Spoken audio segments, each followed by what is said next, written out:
کچھ لوگ اپنے لوگ بھی ان سے ناراض ہیں، کچھ اپنے بھی ناراض ہیں، دوسرے تو ناراض ہی ہیں۔ اپنے کیوں ناراض ہیں؟ کیونکہ انہوں نے پروپیگنڈا سنا، انہوں نے اعلیٰ حضرت کو پڑھا نہیں۔ میں ادب کے ساتھ راجستھان والوں تم سے کہتا ہوں، ایک بار احمد رضا کو پڑھ کے دیکھو، اعلیٰ حضرت کو پڑھ کے دیکھو۔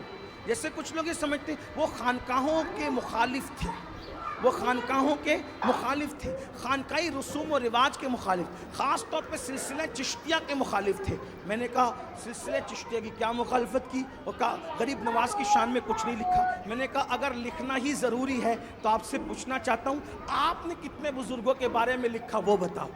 اگر کسی کا عشق لکھنے ہی سے ظاہر ہوتا ہے تو آپ نے کتنا لکھا؟ چلیں بات چھوڑیے۔ کچھ لوگ کہتے ہیں امام اہل سنت امام احمد رضا تو قائل نہیں تھے محفل سما کے، کچھ لوگ سما پر آ کر کے پھر رکتے ہیں، کہتے ہیں وہ تو قائل نہیں تھے۔ ہم نے کہا ان کا رسالہ سما اٹھا کر دیکھو، جس کتاب کی انہوں نے تائید کی ہے سب سنابل شریف، اس میں سما کے آداب، اس میں سما کے آلات، اس میں سما کے معاملات لکھے ہوئے ہیں۔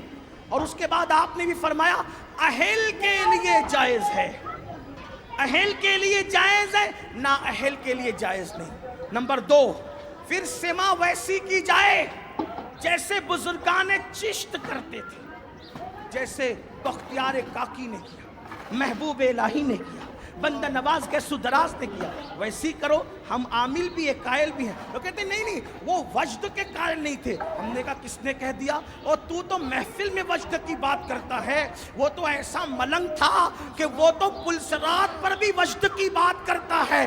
کہتے ہیں رضا پل سے آپ وجد کرتے گزریے، رضا پل سے آپ وجد کرتے گزریے کہ ہے رب سلم صدائے محمد۔ انہوں نے کیا بات کی ہے؟ ہم نے ان کو پڑھا نہیں۔ انہوں نے سائنسی علوم پر کتابیں لکھی، انہوں نے آواز پر، علم صوتیات پر کتابیں لکھی، لیکن ان کی عادت یہ تھی جہاں انہوں نے بہت ساری باتیں لکھی بدعقیدوں کے رد میں، وہیں اپنوں کی اصلاح کی بھی کچھ باتیں کی۔